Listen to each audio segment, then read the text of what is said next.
ಇಂದಿನ ವಿಡಿಯೋ ಶಿವ ಸಹಸ್ರನಾಮದ 100ನೇ ಸ್ತೋತ್ರದ ಬಗ್ಗೆ.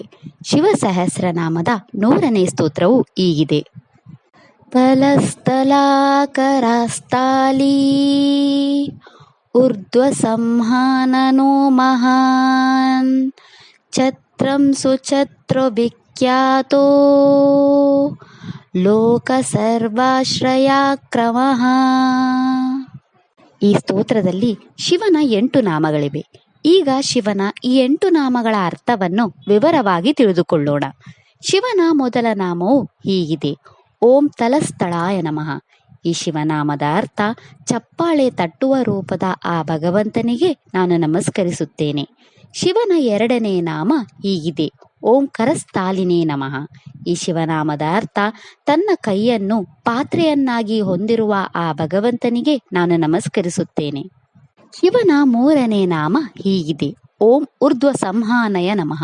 ಈ ಶಿವನಾಮದ ಅರ್ಥ ಅತ್ಯಂತ ಹೆಚ್ಚಿನ ಶಕ್ತಿಯನ್ನು ಹೊಂದಿರುವ ಆ ಭಗವಂತನಿಗೆ ನಾನು ನಮಸ್ಕರಿಸುತ್ತೇನೆ. ಶಿವನ 4ನೇ ನಾಮ ಹೀಗಿದೆ: ಓಂ ಮಹತೇ ನಮಃ. ಈ ಶಿವನಾಮದ ಅರ್ಥ ಮಹಾನ್ ಆಗಿರುವ ಆ ಭಗವಂತನಿಗೆ ನಾನು ನಮಸ್ಕರಿಸುತ್ತೇನೆ. ಶಿವನ 5ನೇ ನಾಮ ಹೀಗಿದೆ: ಓಂ ಛತ್ರಯಾಯ ನಮಃ. ಈ ಶಿವನಾಮದ ಅರ್ಥ ಅಸ್ವಸ್ಥತೆಯನ್ನು ಛತ್ರಿಯಂತೆ ಕಡಿಮೆ ಮಾಡುವ ಆ ಭಗವಂತನಿಗೆ ನಾನು ನಮಸ್ಕರಿಸುತ್ತೇನೆ. ಶಿವನ 6ನೇ ನಾಮ ಹೀಗಿದೆ: ಓಂ ಶೂಛತ್ರಾಯ ನಮಃ. ಈ ಶಿವನಾಮದ ಅರ್ಥ ಸುಂದರವಾದ ಛತ್ರಿಯನ್ನು ಹೊಂದಿರುವ ಆ ಭಗವಂತನಿಗೆ ನಾನು ನಮಸ್ಕರಿಸುತ್ತೇನೆ. ಶಿವನ 7ನೇ ನಾಮ ಹೀಗಿದೆ: ಓಂ ವಿಖ್ಯಾತಾಯ ಲೋಕಾಯ ನಮಃ. ಈ ಶಿವನಾಮದ ಅರ್ಥ ಎಲ್ಲೆಡೆಯಿಂದ ಕಾಣುತ್ತಿರುವ ಆ ಭಗವಂತನಿಗೆ ನಾನು ನಮಸ್ಕರಿಸುತ್ತೇನೆ. ಶಿವನ 8ನೇ ನಾಮ ಹೀಗಿದೆ: ಓಂ ಸರ್ವಾಶ್ರಯಾಯ ಕ್ರಮಾಯ ನಮಃ. ಈ ಶಿವನಾಮದ ಅರ್ಥ ಎಲ್ಲದರಲ್ಲೂ ಶಿಸ್ತನ್ನು ಹೊಂದಿರುವ ಆ ಭಗವಂತನಿಗೆ ನಾನು ನಮಸ್ಕರಿಸುತ್ತೇನೆ. ಇದಿಷ್ಟು ಶಿವನ 8 ನಾಮಗಳ ಬಗ್ಗೆ.